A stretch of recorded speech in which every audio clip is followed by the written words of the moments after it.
memorable place to eat is dedicated to Stratton, Stratti, and Agnes, still going strong at 82, whose Rutland restaurant is the oldest eating establishment currently in Rutland and now operated by his sons, Nick and Super Dave. It was opened in 1917 by the Corsones family and had its 100th anniversary 2 years ago.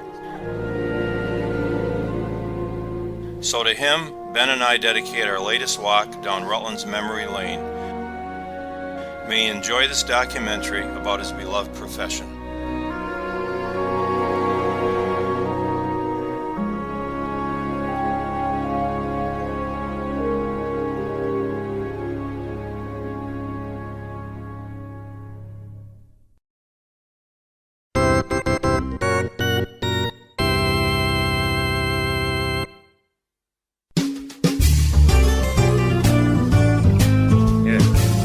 Feeling good, feeling fine, feel like the whole wide world is mine. Hey, hey, it's just a perfect day.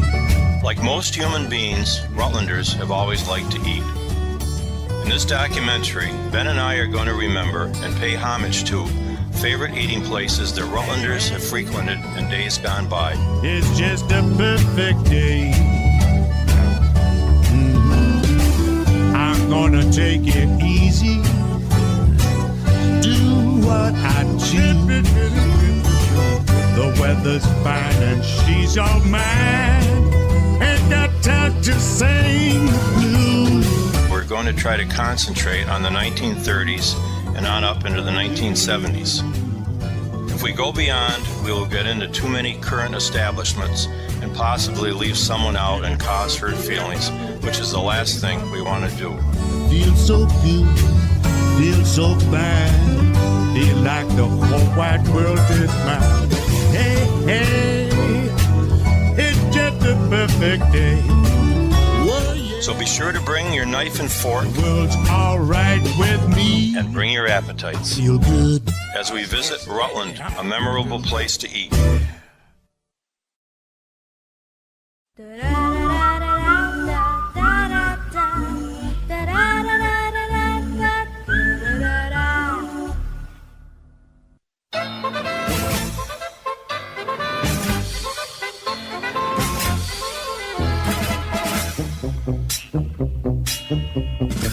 The Bridewell Hotel had the Bridewell Grill. In later years, it was known as the Pheasant Lounge. Bridewell Hotel restaurant, I was probably in twice. And I think it was for fire department Christmas party functions. It was a nice place, it really was. They had live bands, etc., and banquets. And, there was a restaurant there from when the Bridewell opened. God knows when. I think 55 maybe. And that's my only memories of it. One favorite story, though, I do have to tell this one. We were at a Christmas function, I think it was 74, and they brought water out.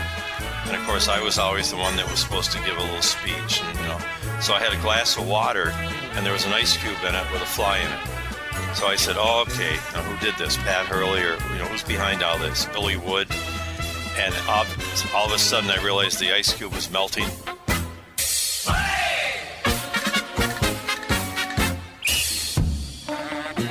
Fly was floating. And so I had to call the waitress over, and I got a free glass of water, and I think I got a free drink as a result of it. That's one of my memories of the Pheasant Lounge. Yeah, that was a real McCoy.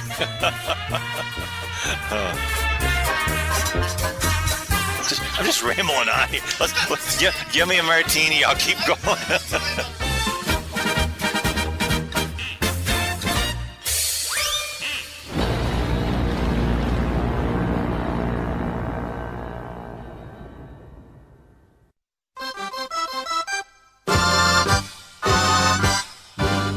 Casa Bianca at 76 Grove Street was opened and operated by Eleanor Bove Rhine and her son Peter.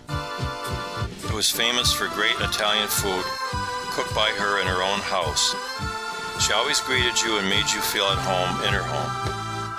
Her brother Peter was the controller of the Virgin Islands, as well as a well-known Vermont politician. And it was similar to the Fairmont with political gatherings. In fact, I think it was her brother that talked her into opening her restaurant, which her son Peter, a great chef himself, worked with her at and operated in later years. I'm going to deviate. I'm just going to tell the story. So I was at the Casa Bianca one night with my mother and Judy, and we were sitting there, and I had one of those awkward moments. Stratty Corsones, who I knew, was leaving the restaurant, and he looked over and he hollered, "Hi, Ray." So I said, "Hi, Stratty, how are you?"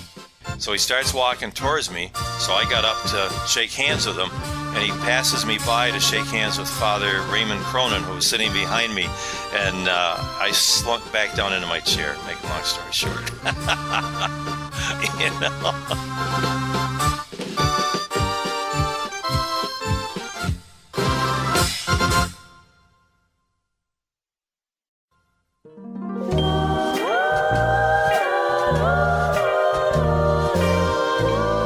Starlight Restaurant was located on South Main Street by the Sunset Motel, opened in 1960.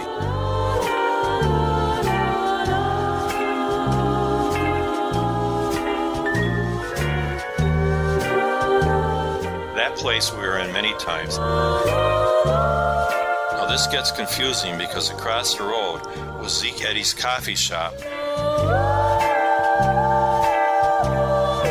Later became the Sunset Restaurant, operated by the Patricks.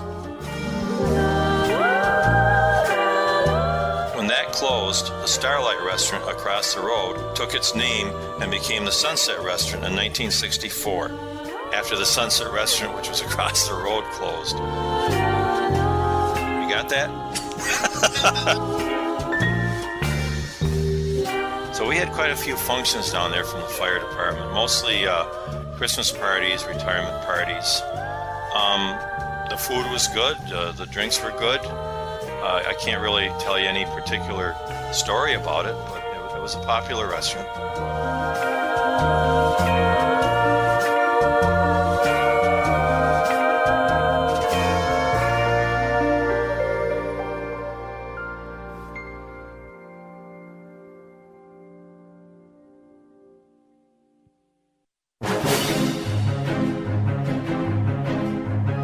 Segali's restaurant, operated by Joseph Segali, was located at 31 Center Street.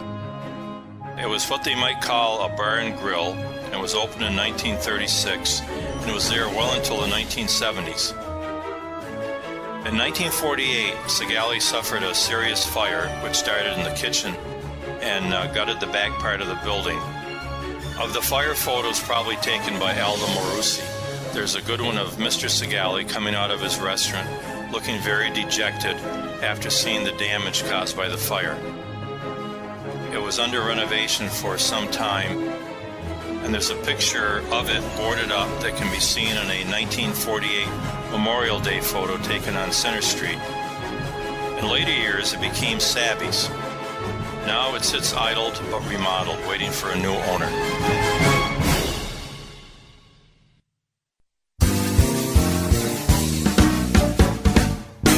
House Coffee Shop was located at 21 Center Street, opened from 1933 to 1957.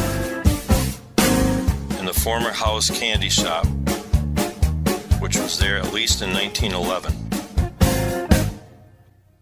There's a famous photo which shows Helen Koltonsky, Chief Koltonsky's sister.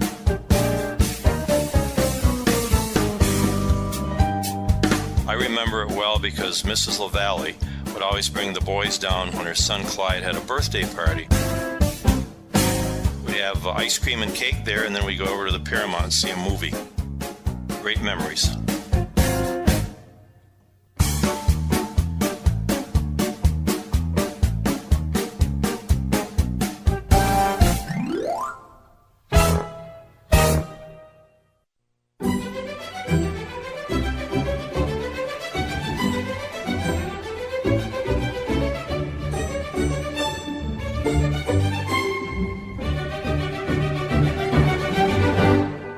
Comfort Room Restaurant was located in the W.T. Grant store in the Plaza, which opened in 1966.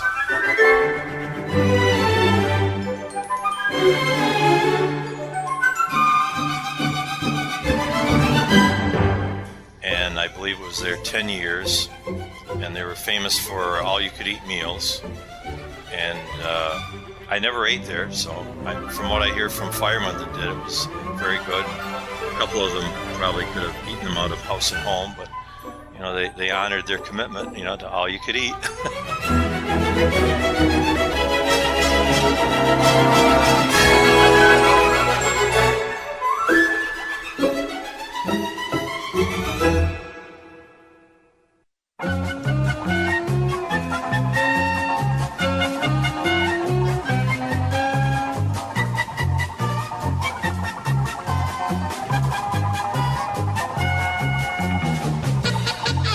The Artful Dodger was located in the Great Rutland Mall, which opened in 1975.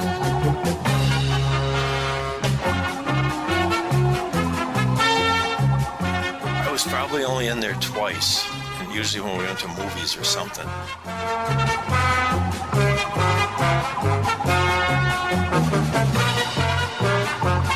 It was famous for its roast beef sandwiches and the clam chowder.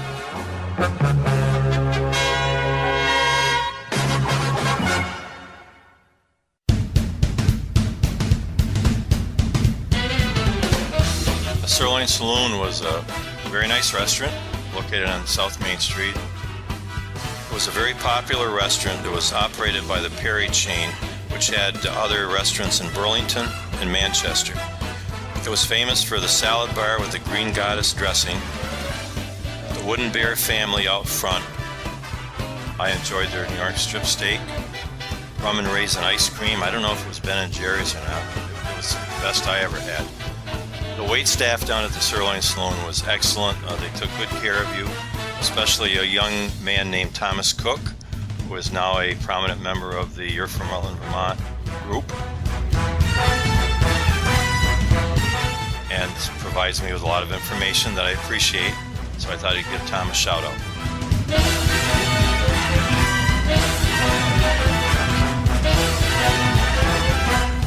The bears out front of the Sirloin Saloon were icons.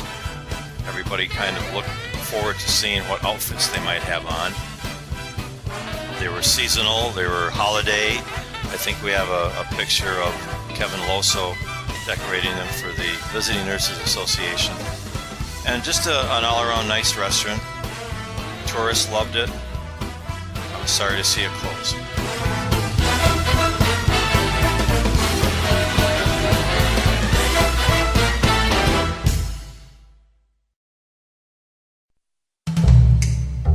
Vincent's Restaurant, located on Woodstock Avenue, where the Circle K Irving is now, it was in a building to the rear. Formerly, it was Barrett's family restaurant, and Vincent Cherioka took it over around 1964 and operated his restaurant there. I'm not sure when he left that location, but he built a new one down farther east on Woodstock Avenue, which is now the Ginger China. At one time it was the Weather Vane, and that was a very nice restaurant. Vincent had it in there, and many Rutlanders enjoyed it. He was a well-known Rutland chef. I believe Vincent's still alive. I'd like to give a shout out to him. I think he's down somewhere in New York.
Yeah, Thomas Restaurant was located on State Street between George Liquor Store and Zemo's Dugout. It was in between there.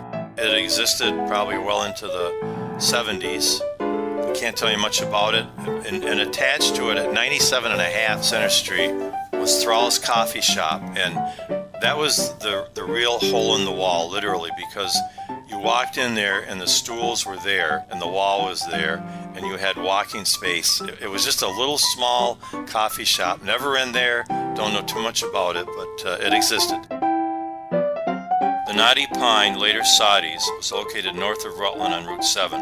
It was a very popular spot for Rutlanders. Sadi Hitzel was the operator, and it was there well into the 2000s, but I can't tell you exactly when it closed. In doing research for this project, I discovered that Terry's Restaurant and Lounge was located in the Brock House Hotel on South Main Street at the corner of Ingram and South Main, now a parking lot. The Brock House was a prominent tourist attraction hotel. It was there, I think it dated back to the late 1700s. It was operated by Paul Terenzini, and I really don't have a lot of information on it other than an ad that I did find. The Mickey Mouse was located on Evelyn Street, roughly in the rear of the Economy Department Store, I guess their parking lot. And I don't know much about it other than Lyman Wood, who was the father of my friend Larry Wood, told me about it, that it was quite a hot spot in its day. I would say it was more of a grill than a restaurant, but I guess they served food. And I think later it became the Cloverleaf. I'm not sure how long that lasted. Mary's Lunch. Can't tell you much about that other than it was located on Edson Street, and it was in the building attached to the VFW as we knew it in later years. That whole building was called the Tuttle Block for some reason. I guess Tuttle Publishing had something to do with it. And she operated a little restaurant which was right behind the Grand Theater. Obviously I was never in there, but just to say that it did exist. There's evidence of a restaurant called the Rome Restaurant at 107 South Main Street and was operated in 1937 by Phil Pratico. I have found a business card for that restaurant, and my friend, the late Art Cursell, told me of its existence, but that is about all we have on it.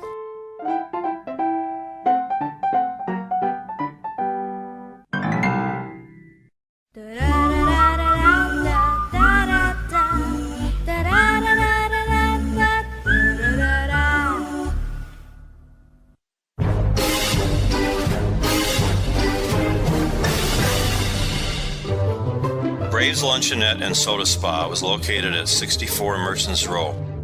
It was there from 1920 until 1960 and was originally called Ains and Braves.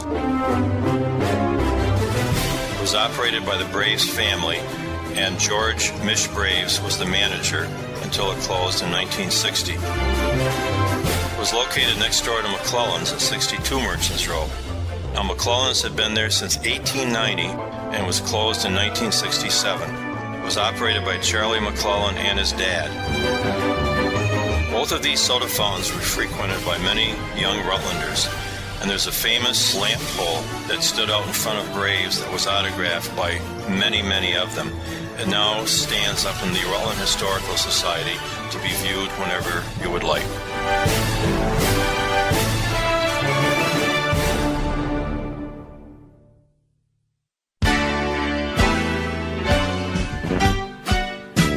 As far as other soda fountains downtown, we had Shangraws and Carpenter's. Now they were, I think, more straight drugstores and sold other products as well, but both had soda fountains. I think Shangraws was more elaborate. I mean, ice cream sodas, milkshakes.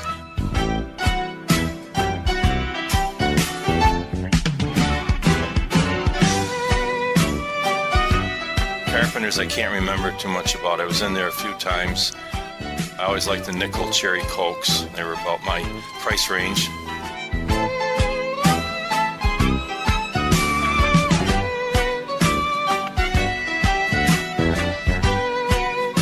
There are some great Christmas photos of Shangraws from the exterior and interior. Very glossy photos.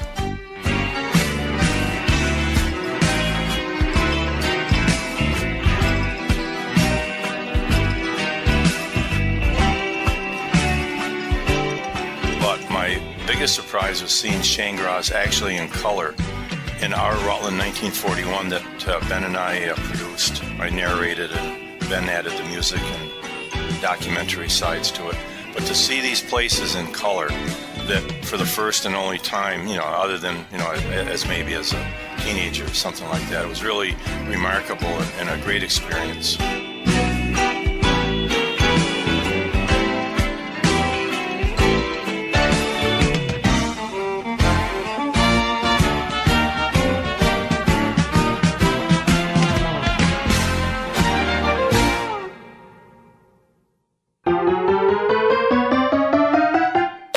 The Soda Spa was a dairy bar, candy shop located on Center Street, I believe number 15 Center Street. And it opened, I would say, maybe 1918, 1920.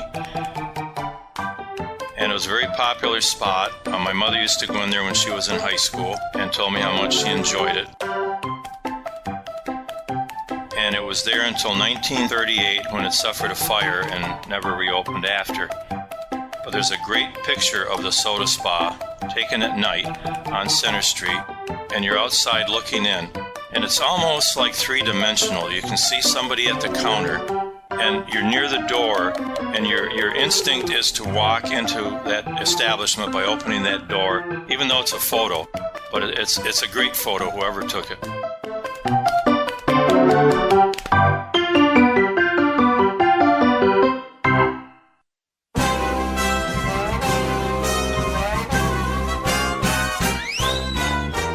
I would call the lunch counters that were downtown the ones that were in the 5 and dime stores. Kresge's,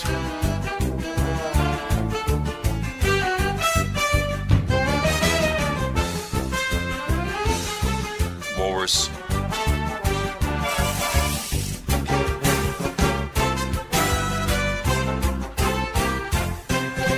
Fishman's.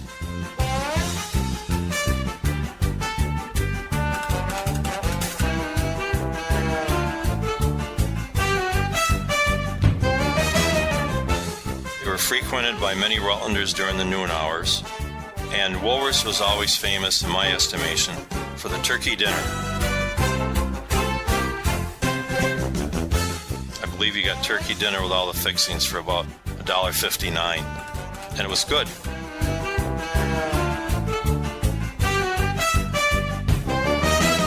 And Woolworths also had the famous balloons that you popped that you could get a discount on a sundae or soda.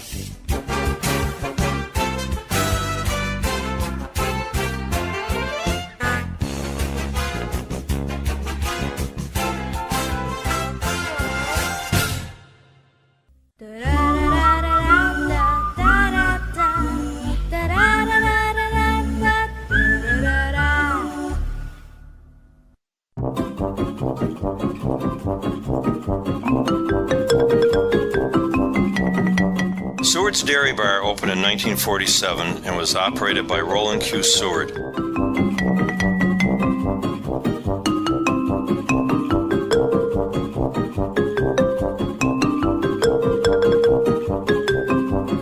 A window service addition was built in 1955.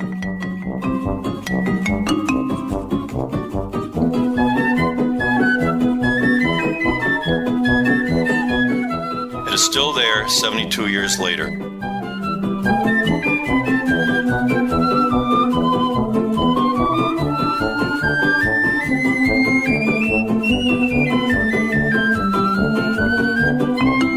One of the highlights of going to Sewards Dairy Bar on North Main Street was being waited on by June Heyer. June was a waitress there. I think she was the longest employee. I think she's still alive today. I'm quite sure she is. And she was very nice, respectful, friendly, and people just loved the experience of June waiting on them.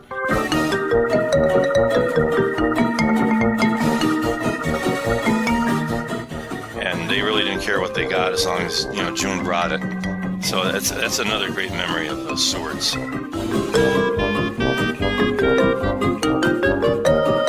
It was a great place to gather on Friday and Saturday nights, and they made their own ice cream. My favorite was black raspberry.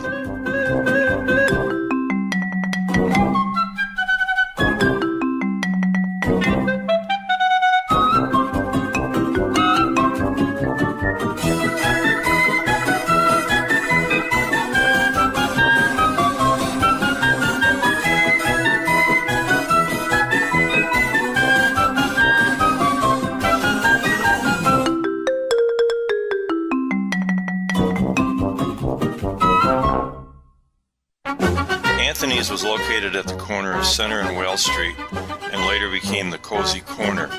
I'm not sure when it opened, but it left around 1956. It had been there a while because my mom went there as a teenager, so she always remembered what they called the telephone special, which I guess was a sundae with syrup, nuts, and whipped cream, but that was my mom's memory of Anthony, so I'm just passing that one on.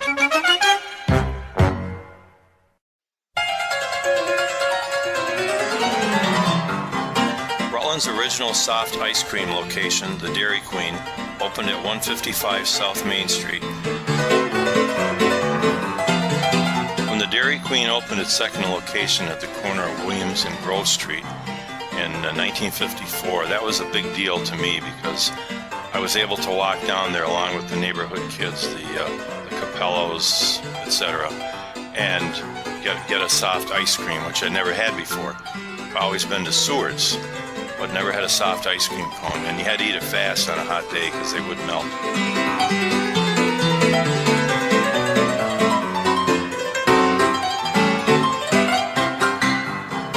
The Dairy Queen at the corner of Williams and Grove Street had many lives. It was Minard's around 1970.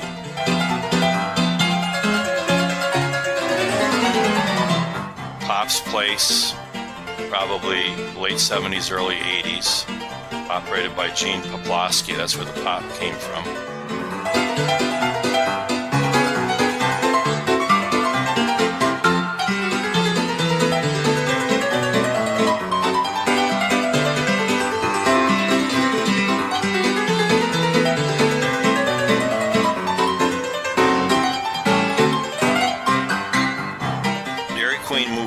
South Main Street at number 210 in 1965 when the Dairy Queen Brazier was built, now the Cumberland Farms.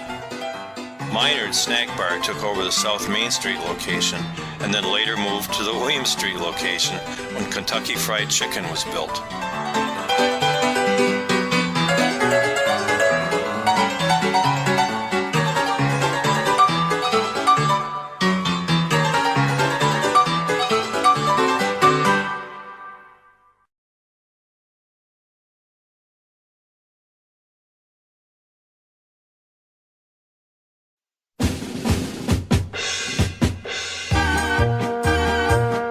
Dom's Soft Ice Cream on State Street, across from Bush's Bakery, roughly, is well remembered by many Rutlanders. I think their soft ice cream was better than Dairy Queen.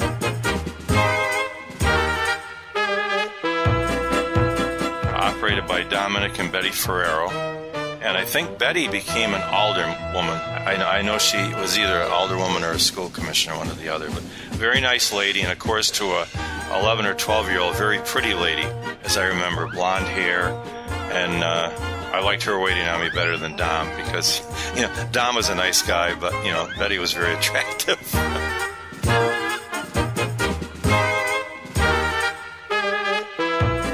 So anyways, I think Dom's was there roughly from 1957 to maybe 1969. And that later became Kenny Butterfield's restaurant. And then Kenny later moved down to South Main Street where the Pratico Gun Shop was, or went in, I should say.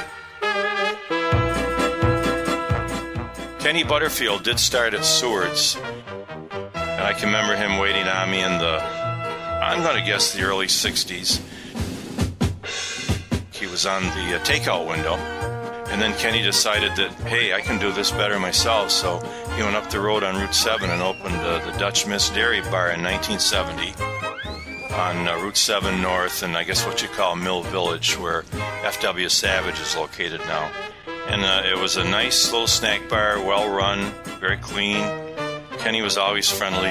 He was a great restaurateur, there's no doubt about that. And I got to add, this is contemporary, but I just recently got a nice card from Kenny's widow, out of the blue, just thanking me for all that I've done, you know, remembering Rutland, promoting Rutland. And I just want to say thank you to her, because that meant a lot, getting that.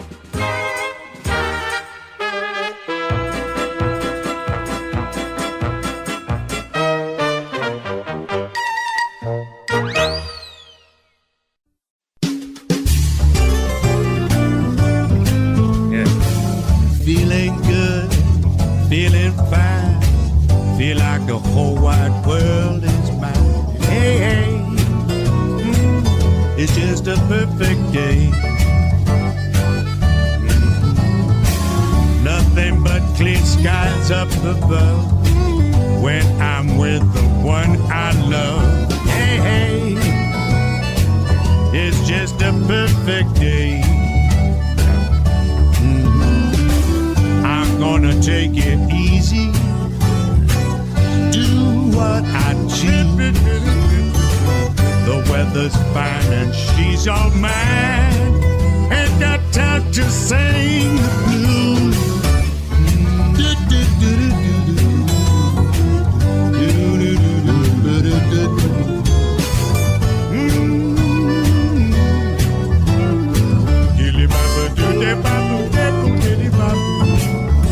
So good, feel so fine, feel like the whole wide world is mine. Hey, hey, it's just a perfect day. Whoa, yeah, the world's all right with me.